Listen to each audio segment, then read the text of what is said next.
Assalamualaikum warahmatullahi wabarakatuh. Mari klik subscribe di channel ini dan aktifkan tanda loncengnya untuk mendapatkan update pemberitahuan di video berikutnya.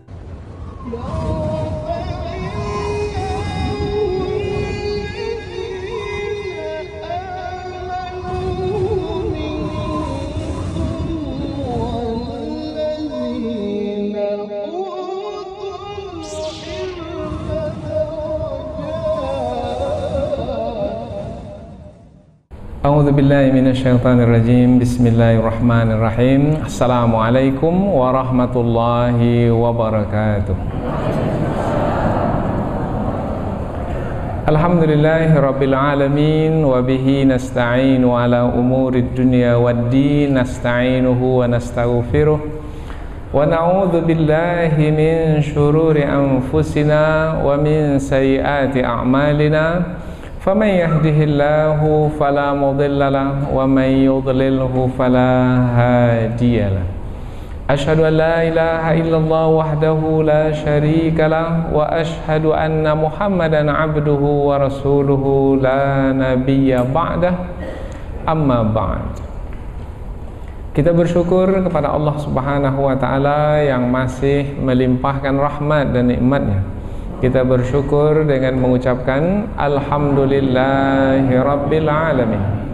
Tidak lupa pula bersalawat kepada Rasulullah sallallahu alaihi wasallam dengan mengucapkan Allahumma salli ala sayyidina Muhammad wa ala ali sayyidina Muhammad, dan bersalam kepada Rasulullah dengan mengucapkan Assalamu alayka ya Rasulullah. Alhamdulillah, kita dapat kembali meneruskan pengajian tafsir ayat-ayat suci Al-Quran yang insyaAllah kita akan teruskan kepada ayat yang ke-98 dan 99 dari surah Ali Imran yang menerangkan tentang kesesatan orang-orang Yahudi dan juga penyesatan yang mereka lakukan terhadap umat Islam.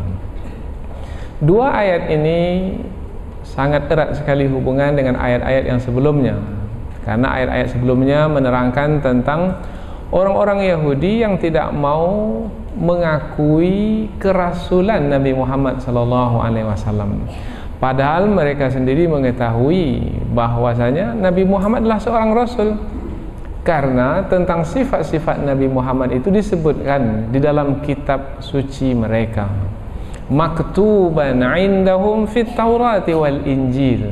Tentang Nabi Muhammad tertulis di dalam kitab Taurat dan Injil. Kitab Taurat, kitab yang diyakini sebagai kitab suci oleh orang-orang Yahudi. Kitab Injil, kitab yang diyakini sebagai kitab suci oleh orang-orang Nasrani. Tapi baik itu orang-orang Yahudi ataupun orang-orang Nasrani, mereka tidak mau mengakui kerasulan Nabi Muhammad SAW. Padahal mereka sendiri mengetahui Nabi Muhammad seorang rasul, maka berarti mereka di dalam kesesatan. Nah, ayat sebelum ini telah kita terangkan tentang bagaimana mereka menselisihi, menentang atau menolak apa yang disampaikan oleh Rasulullah SAW. Mereka beralasan bahwasanya mereka mengikuti agama Nabi Ibrahim. Nabi Muhammad tidaklah yang mengikuti agama Nabi Ibrahim, tetapi sebenarnya Nabi Muhammad lah yang mengikuti agama Nabi Ibrahim, agama Islam. Nah, di antara syariat Nabi Ibrahim yang diikuti oleh Nabi Muhammad dan mereka tidak mengikutinya, yaitu syariat ibadah haji, manasik haji. Karena dahulu Allah memerintahkan Nabi Ibrahim untuk menyeru manusia seluruhnya supaya menunaikan ibadah haji ke tanah suci, ke Baitullah. Nah, jadi nampak sekali bahwasanya yang benar Rasulullah dan yang salah adalah orang-orang Yahudi. Nampak siapa yang benar, siapa yang salah. Nah, sebenarnya orang-orang Yahudi itu bukanlah ingin mencari kebenaran. Sebenarnya orang-orang Yahudi itu tahu kebenaran, tapi mereka tidak mau mengikuti kebenaran. Apa sebabnya? Sebabnya adalah karena kedengkian. Nah, kedengkian itu adalah sebabnya karena keangkuhan dan kesombongan. Sebagaimana dahulu iblis ketika diperintahkan oleh Allah untuk bersujud kepada Nabi Adam. Mengapa iblis tidak mau bersujud kepada Nabi Adam padahal yang memerintahkannya adalah Allah? Nah, karena keangkuhan dan kesombongannya. Kononnya ia adalah lebih baik dari Nabi Adam. Ia diciptakan dari api, sementara Nabi Adam diciptakan dari tanah. Dengki kepada makhluk yang baru saja Allah ciptakan, manusia, Nabi Adam. Akhirnya tidak mau bersujud. Begitu jugalah orang-orang Yahudi tidak mau mengakui kebenaran. Padahal mereka telah mendapatkan tanda-tanda kekuasaan Allah yang membawa mereka untuk mengetahui dengan mudah, dengan terang, dengan jelas kebenaran. Kebenaran sudah ada di hadapan mereka, sepatutnya mereka mengikutinya, tapi mereka tidak mau mengikuti. Maka Allah Subhanahu wa taala melalui dua ayat yang akan kita pelajari menerangkan tentang buruknya perbuatan mereka itu. Nah, Allah Subhanahu wa taala mengajar kita pada hari ini karena ayat ini dibaca sepanjang masa dan menjadi petunjuk bagi kita sampai ke akhir zaman bahwasanya orang-orang Yahudi yang hidup pada masa Rasulullah dahulu, mereka masih ada pada hari ini dan sampai hari kiamat, dan mereka inilah orang-orang yang angkuh dan sombong, mereka inilah orang-orang yang mendengki umat Islam.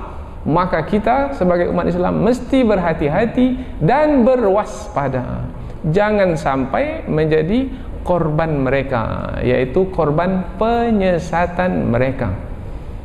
Dan buktinya pada hari ini apabila kita lihat ke tengah masyarakat Islam, ramai dari kalangan umat Islam telah menjadi korban penyesatan orang-orang Yahudi.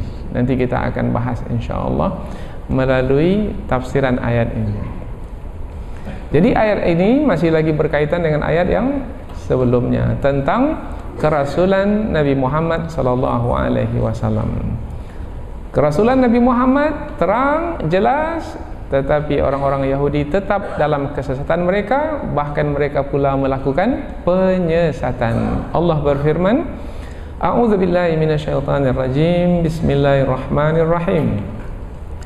Qul ya ahlal kitab, lima takfuruna bi ayatillah, wallahu syahidun ala ma ta'malun. Qul ya ahlal kitab, lima tasudduna an sabilillahi man amana tabghunaha iwaja wa antum syuhada wa mallahu bighafilin amma ta'malun. Allah berfirman, qul, katakanlah, perintah dari Allah kepada Rasulullah. Katakanlah wahai Muhammad kepada mereka. Siapa mereka itu? Ya ahlal kitab, hai ahli kitab. Nah, mereka itu adalah ahli kitab. Yang dimaksudkan adalah orang-orang Yahudi. Nanti kita akan lihat sebab turun ayatnya. Karena dengan sebab turun ayat semakin nampak jelas siapa yang dimaksudkan di dalam ayat ini. Hai ahli kitab, lima takfuruna, mengapa kamu mengingkari bi ayatillah, ayat-ayat Allah. Wallahu, dan Allah syahidun, menyaksikan, ala ma ta'malun, apa-apa yang kamu lakukan. Qul, katakanlah, ya ahlal kitab, hai ahli kitab, lima tasudduna, mengapa kamu menghalang-halangi an sabilillah, dari jalan Allah, man amana, orang yang telah beriman. Tabghunaha iwaja, kamu menghendaki jalan Allah itu menjadi bengkok. Wa antum syuhada, dan kamu menyaksikannya. Wa mallah, dan tidaklah Allah bighafilin, lalai, amma ta'malun, terhadap apa-apa yang kamu lakukan. Kita ulang dari awal. Katakanlah, hai ahli kitab, mengapa kamu mengingkari ayat-ayat Allah, dan Allah menyaksikan apa-apa yang kamu lakukan. Katakanlah, hai ahli kitab, mengapa kamu menghalang-halangi orang yang telah beriman dari jalan Allah?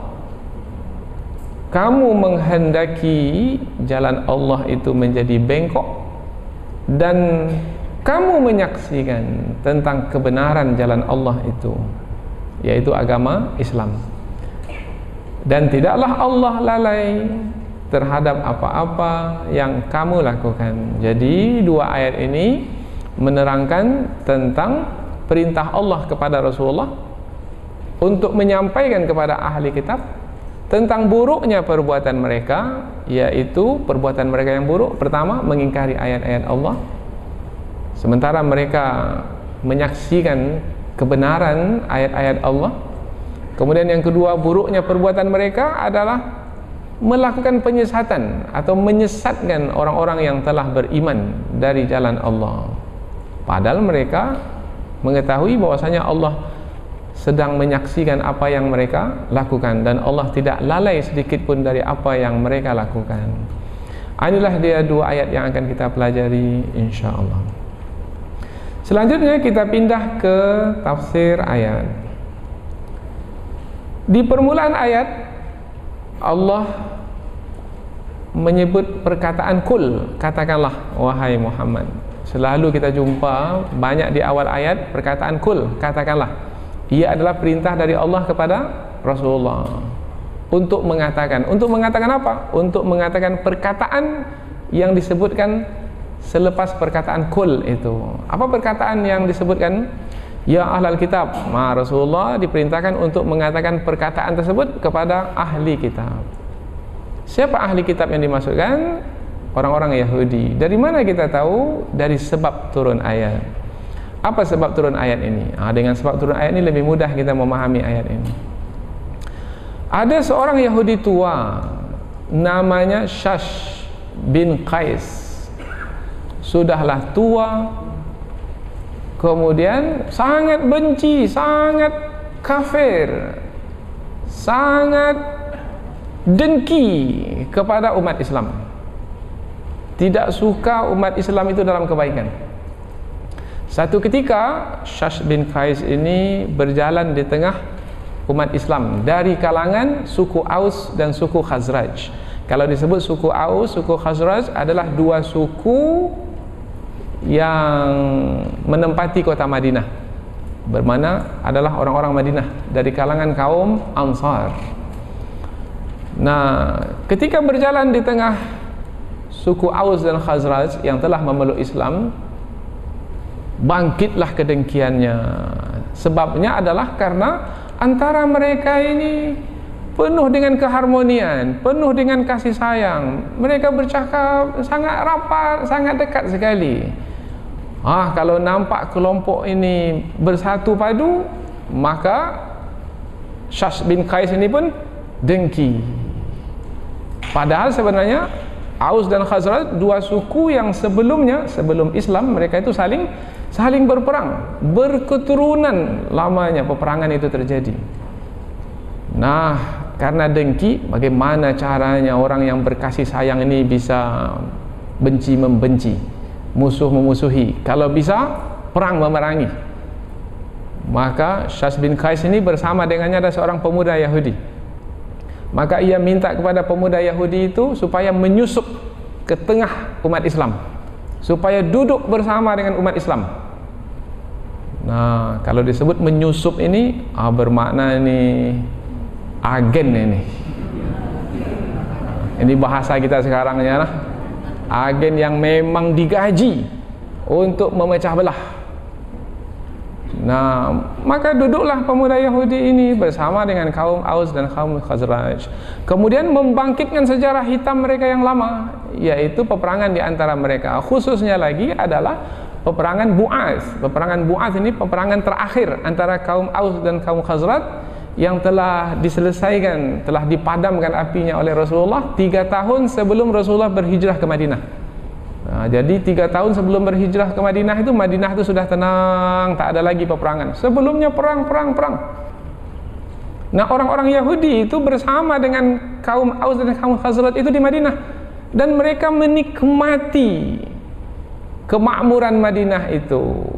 Caranya adalah dengan melaga-laga dan memecah belah kaum Aus dan kaum Khazraj. Kemudian mereka menuai hasilnya. Itu kerja mereka itu. Divide et impera.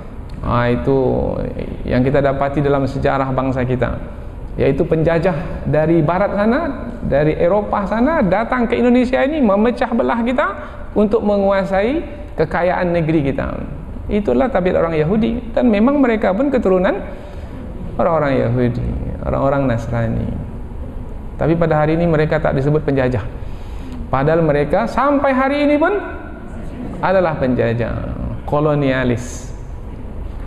Nah, kemudian sampailah ke tahap karena dibangkitkan kembali sejarah hitam, dan umat Islam pula ketika itu tidak menyadari siapa yang berada di tengah mereka ini, termakan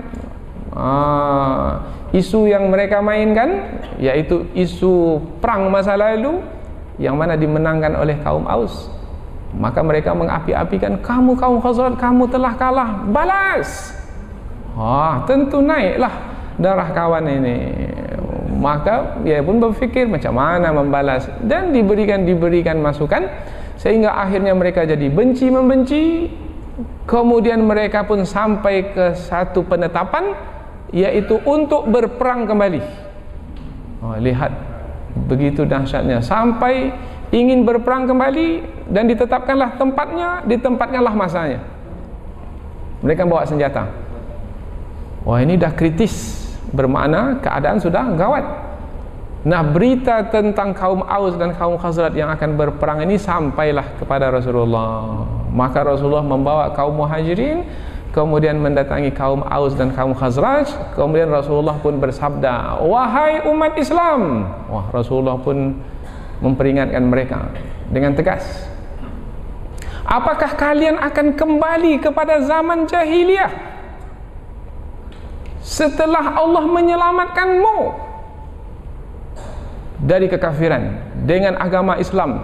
Apakah kalian akan kembali kepada zaman jahiliyah sementara aku masih lagi bersama denganmu?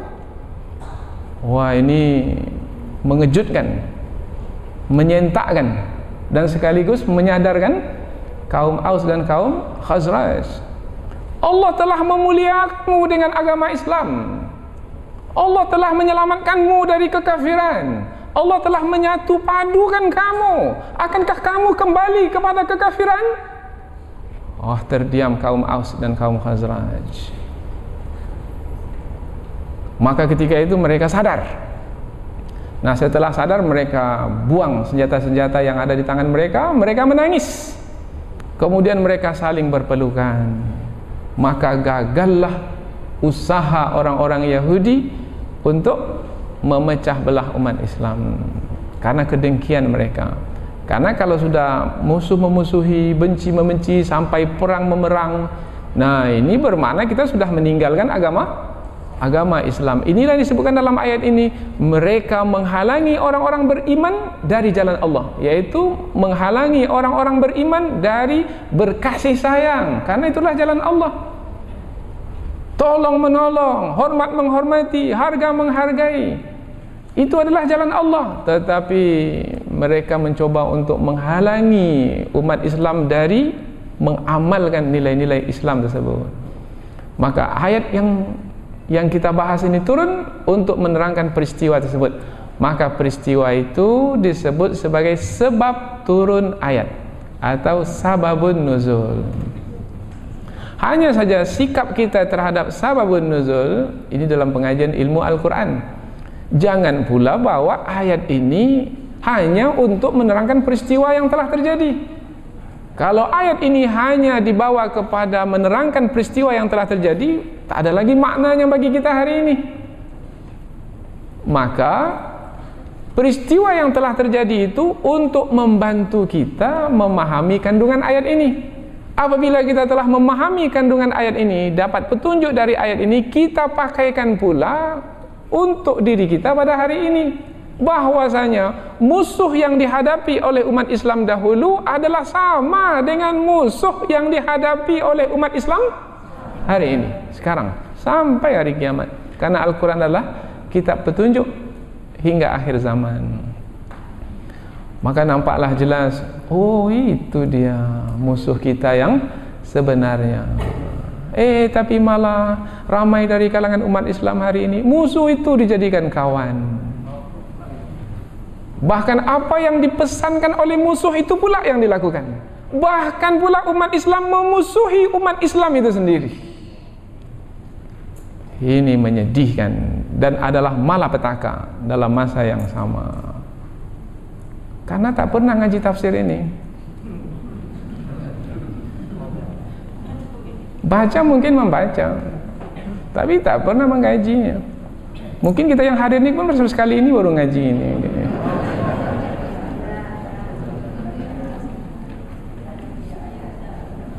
Oh, rupanya kita selama ini sudah disesatkan oleh musuh kita, dan kita tidak menyadari ada musuh.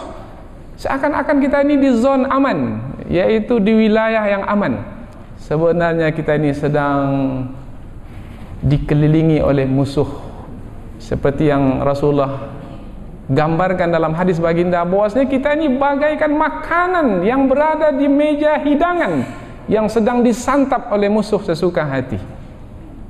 Begitu keadaan kita, maka mesti kita ini berhati-hati, berwaspada.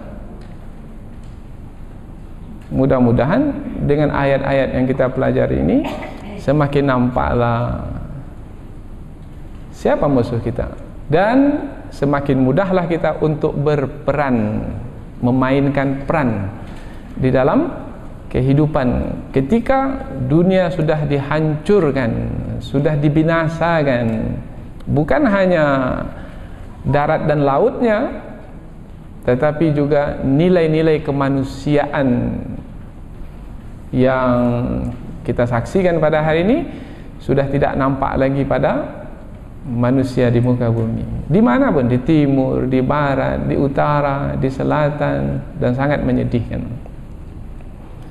Maka mestilah kita tampil semula ke hadapan untuk menyelamatkan alam semesta ini, menyelamatkan bumi ini, menyelamatkan manusia di dunia ini sebelum terlambat.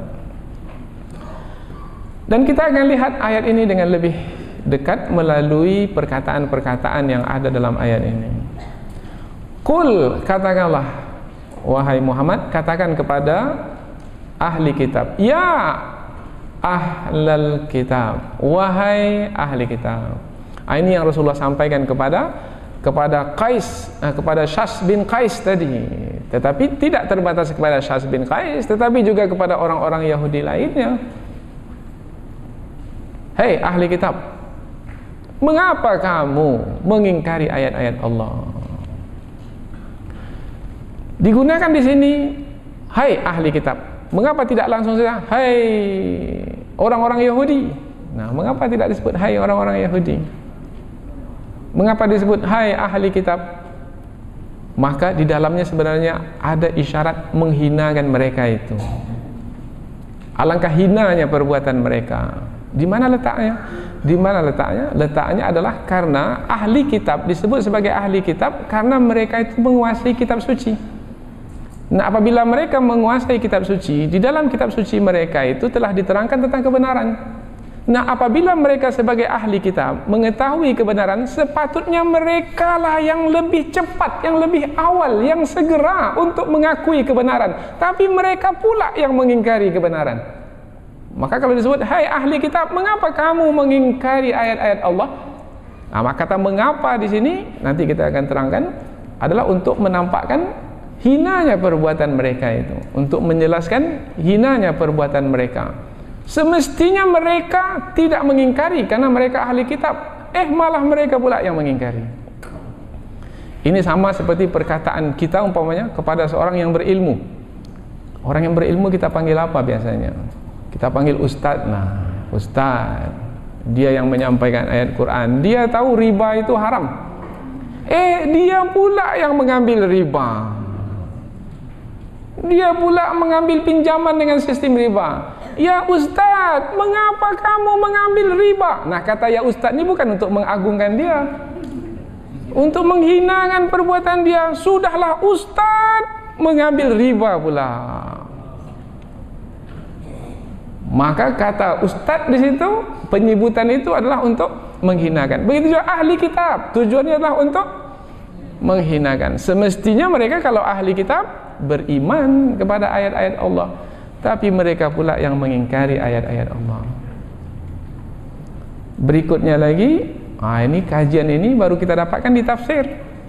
Kalau di terjemahan kita tak dapat. Katakanlah, hai ahli kitab, tak ada dia penjelasan.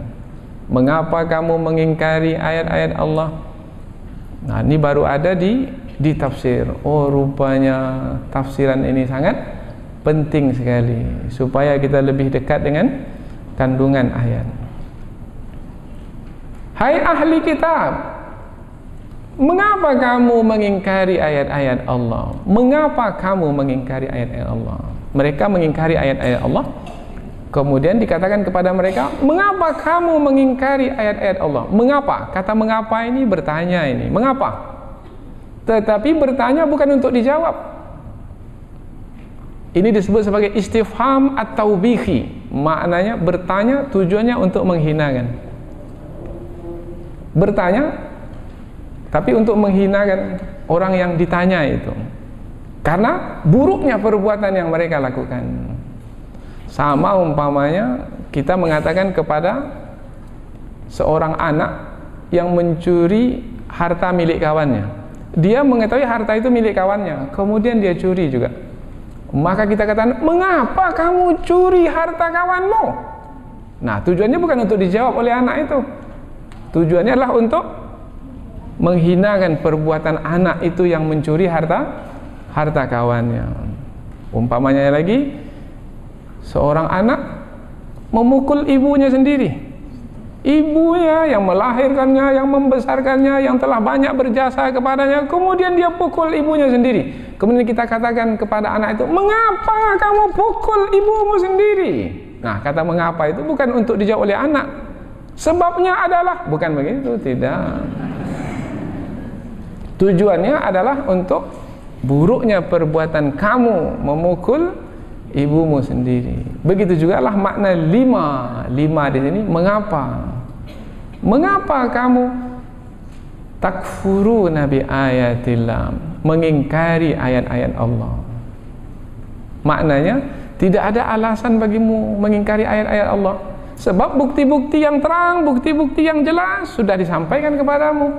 Bermakna kalau sudah jelas kebenaran dengan bukti-bukti yang banyak, maka tidak ada alasan bagimu untuk mengingkari ayat-ayat Allah. Kalau kamu masih juga mengingkari ayat-ayat Allah, sementara kamu telah mengetahui kebenaran itu dengan jelas, kamu tetap juga mengingkarinya, maka betul-betullah kamu ini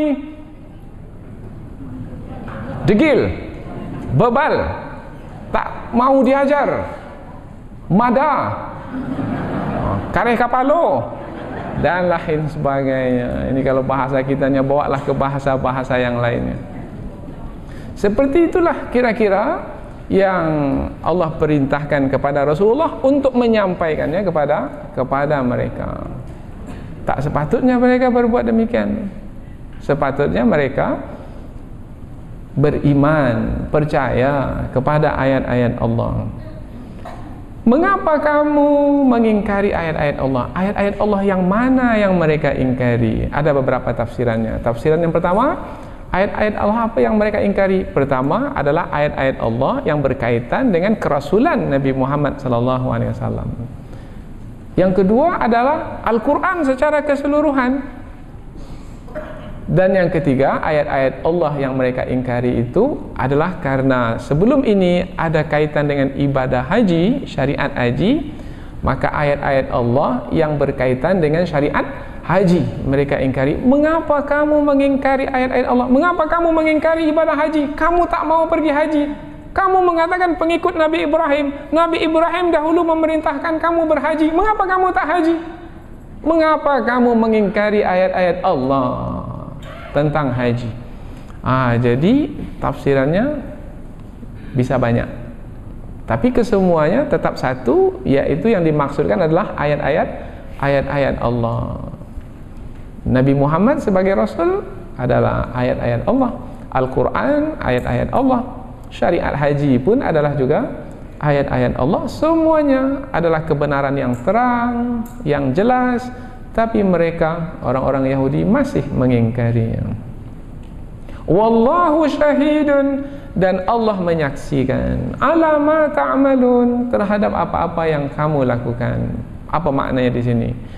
Kalau disebut wallahu syahidun, Allah menyaksikan, maknanya Allah mengetahui apa yang mereka perbuat, yaitu mengingkari ayat-ayat Allah. Nah, apabila Allah mengetahui, karena Allah menyaksikan sendiri kesesatan mereka, maka maknanya Allah pasti akan membalas. Nah, jadi makna ujung ayat itu adalah membalas.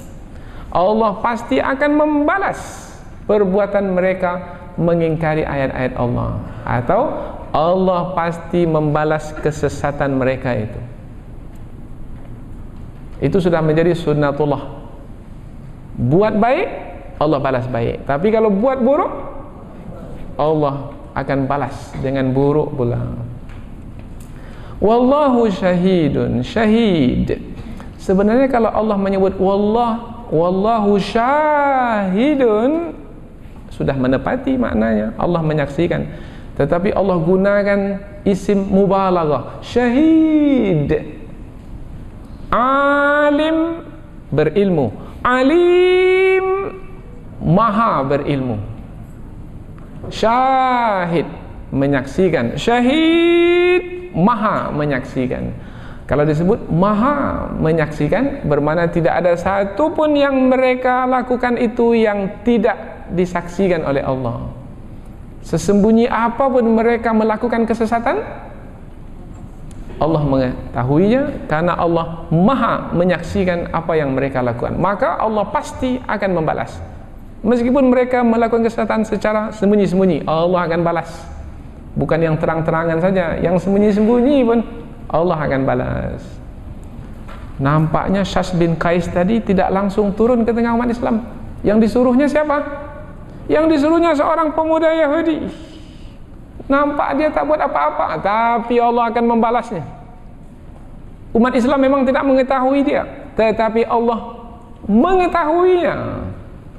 Kita tak tahu sekarang siapa yang bermain di tengah umat Islam sekarang ini, yang memecah belah umat Islam, yang membuat umat Islam ini jadi benci-membenci, musuh-musuhi, bahkan mengkotak-kotakkan diri antara satu dengan yang lain, kemudian melaga-lagakannya, memperselisihkannya. Kita tak tahu siapa yang bermain sebenarnya ini, tetapi Allah maha menyaksikan apa yang mereka lakukan.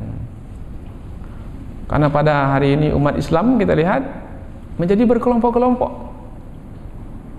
meskipun mereka semua adalah ahlus sunnah wal jamaah. Kemudian kelompok ini dilaga-lagakan, dan orang awam dari kelompok ini pun tidak menyadari mereka dilaga-lagakan.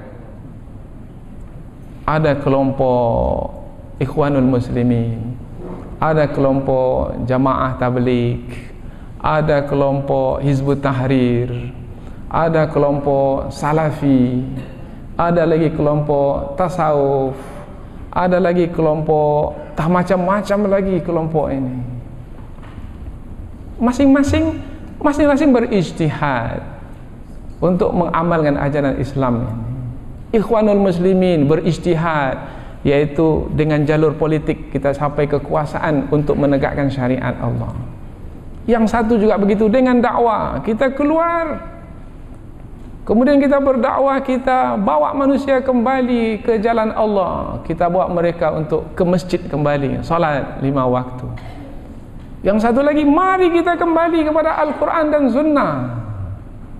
Yang satu lagi, kita tegakkan kekhalifahan. Masing-masing berijtihad. Tapi malangnya yang kita saksikan di tengah masyarakat, ada yang melaga-lagakan kelompok ini, padahal mereka semua berijtihad untuk kebaikan, tapi dilaga-lagakan. Akhirnya di bawah sana musuh memusuhi, benci membenci.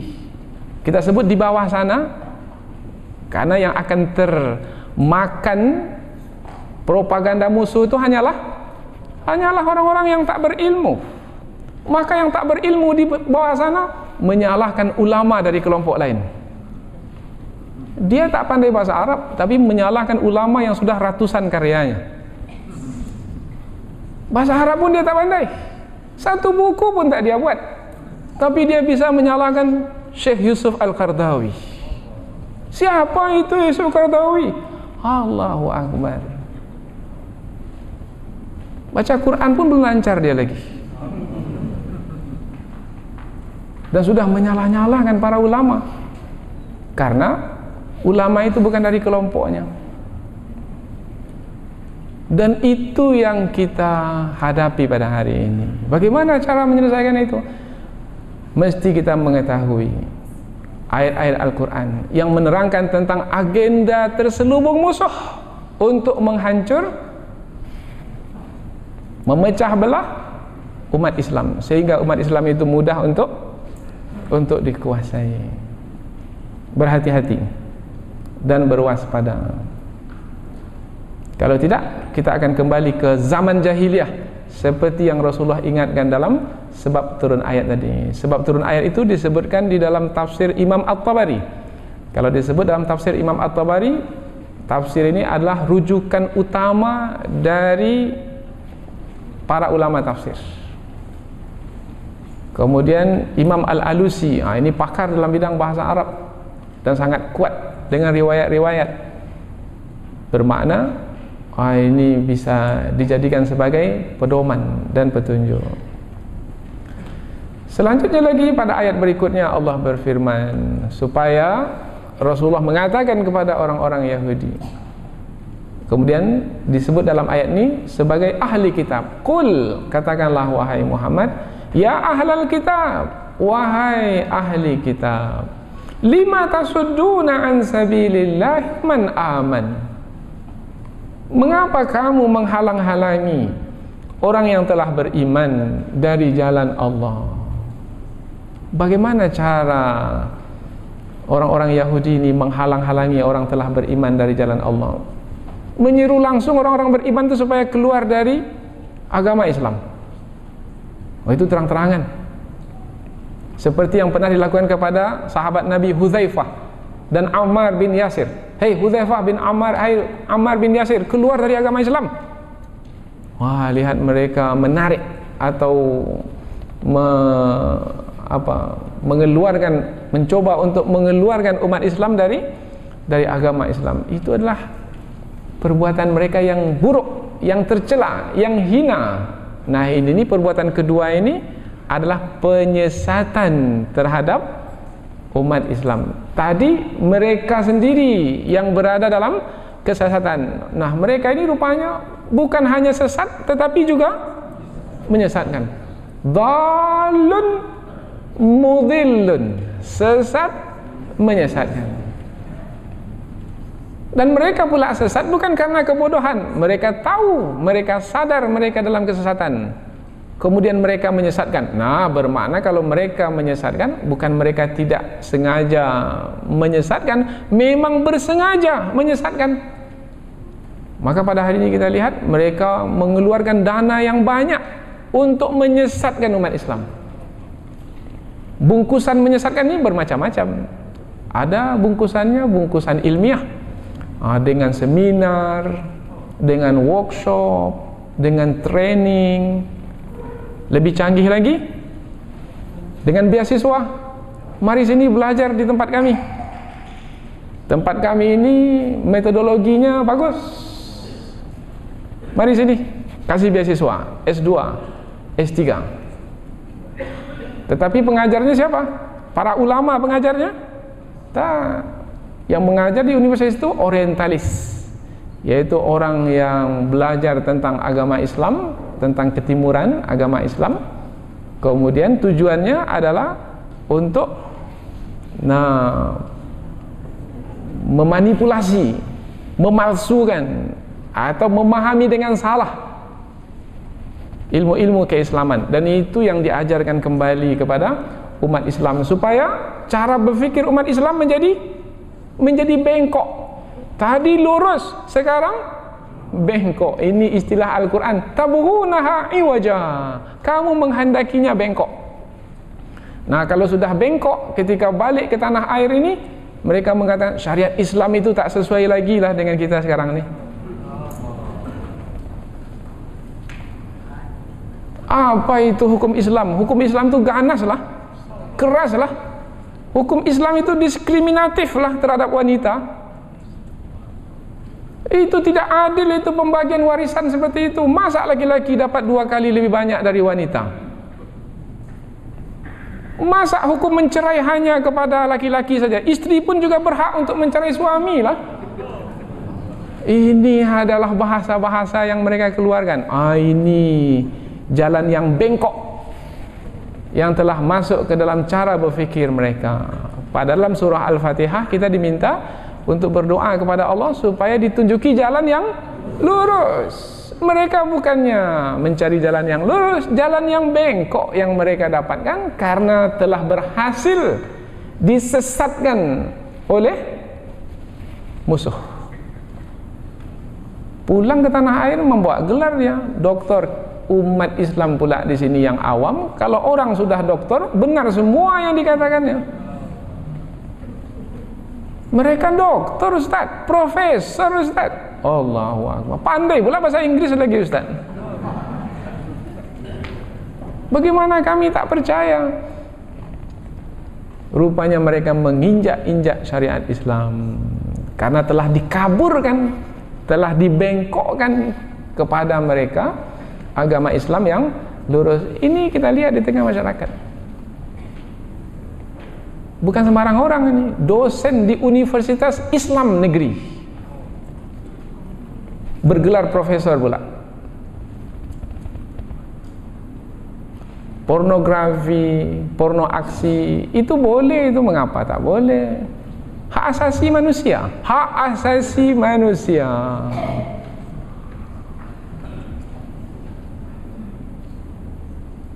Kita saksikan betapa penyesatan itu telah berlaku dan kita menyaksikannya, terbukti di hadapan mata. Bagaimana menghadapinya?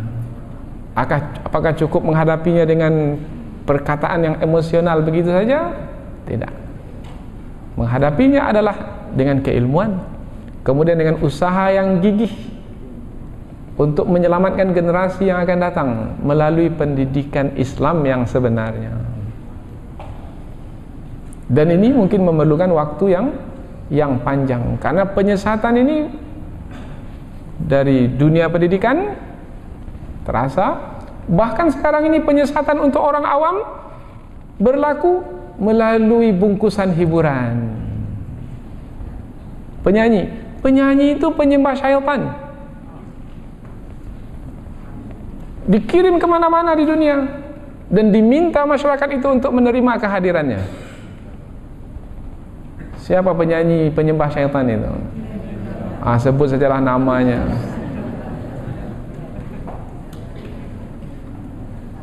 Dibesar-besarkan.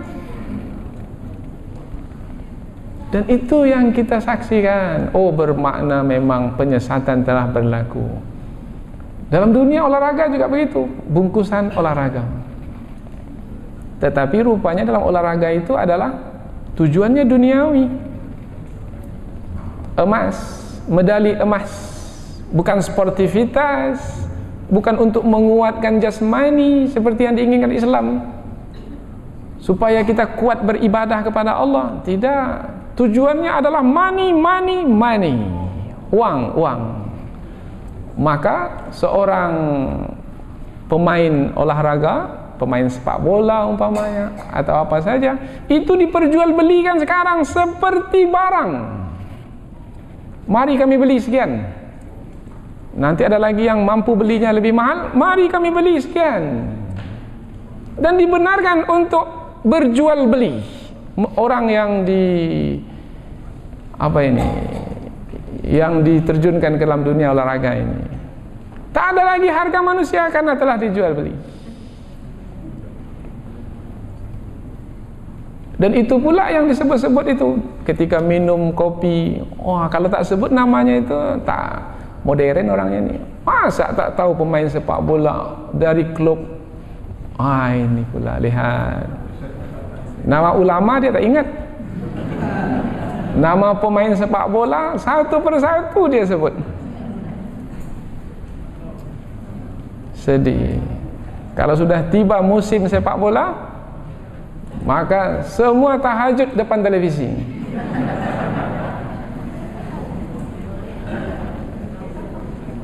Semua terpaku depan televisi. Memang kita ini telah disesatkan.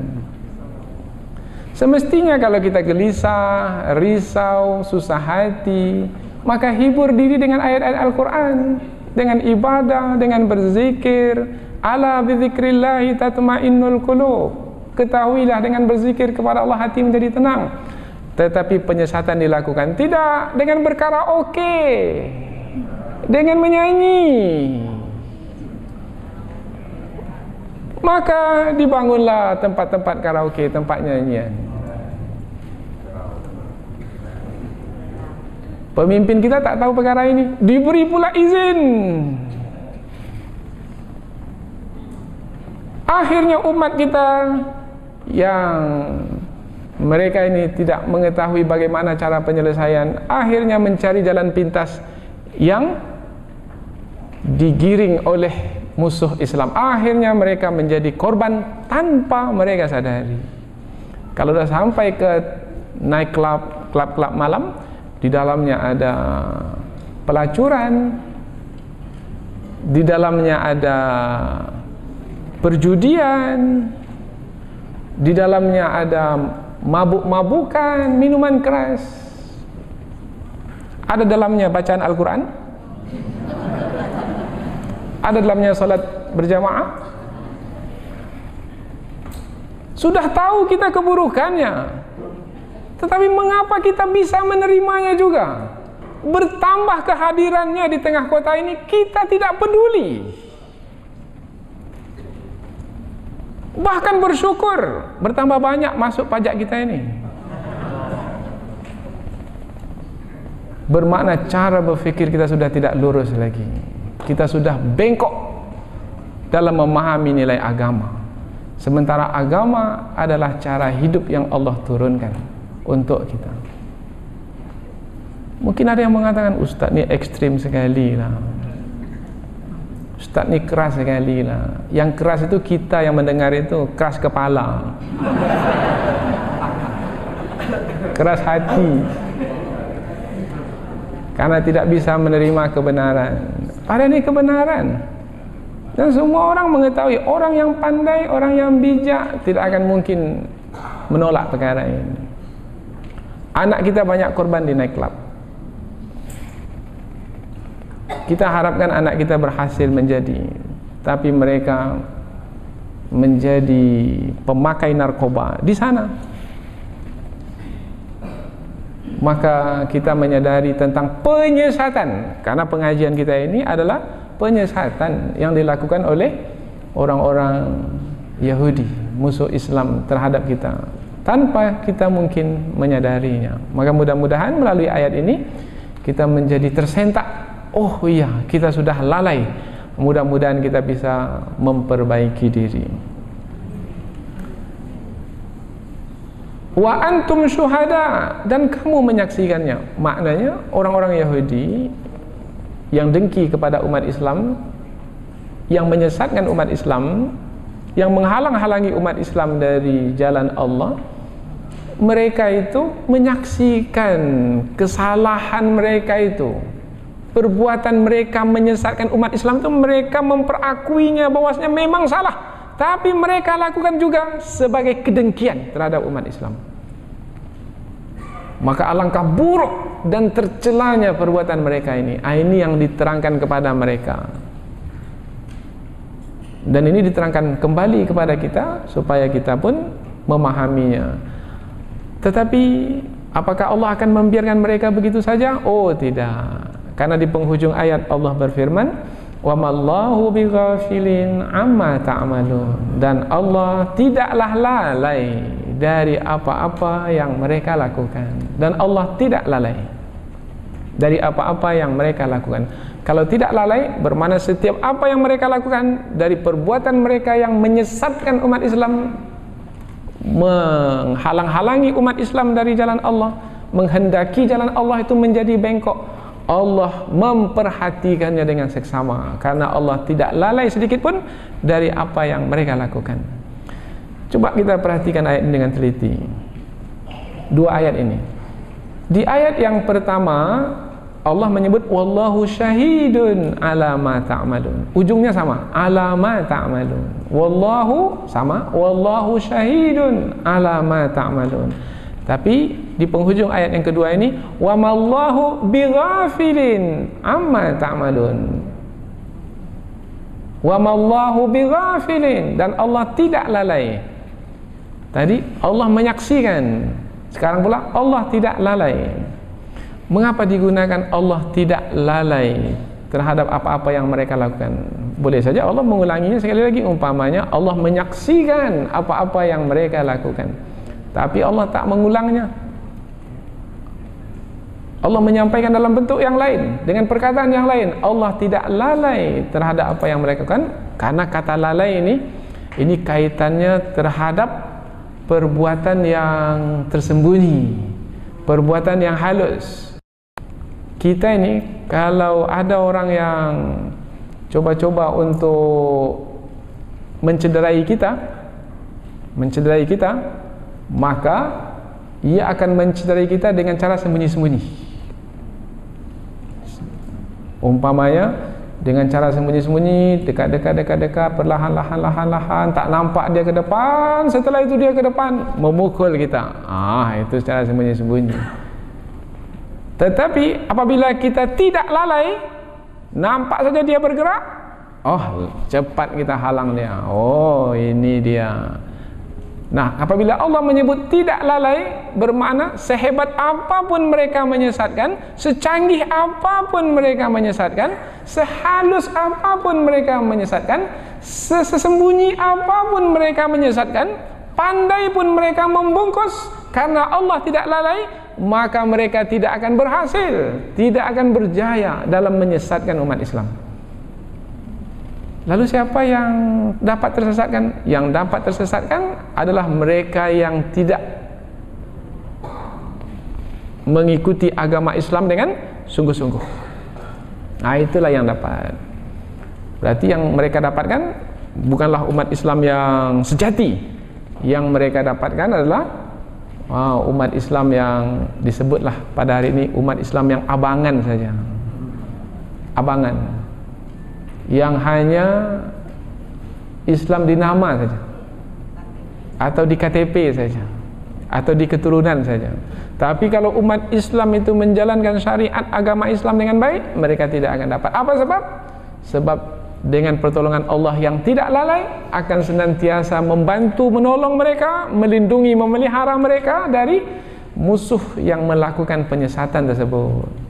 Mereka pandai melalui filem, mereka sisipkan racun untuk membunuh umat Islam. Melalui olahraga, mereka selipkan racun untuk membunuh umat Islam.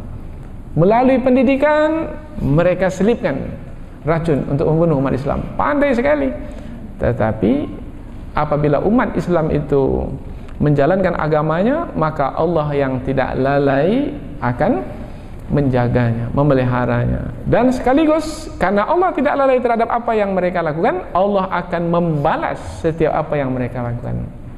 Tangan yang mencincang, bahu yang memikul. Mereka yang buat, mereka yang tanggung akibatnya. Dengan demikian, insya Allah kita umat Islam yang tetap menjalin kebersamaan dengan Allah, mengikuti ajaran agama dengan baik dan sungguh-sungguh, insya Allah akan dapat tetap terpelihara dan akan menjadi pemimpin yang akan menyelamatkan manusia di muka bumi ini.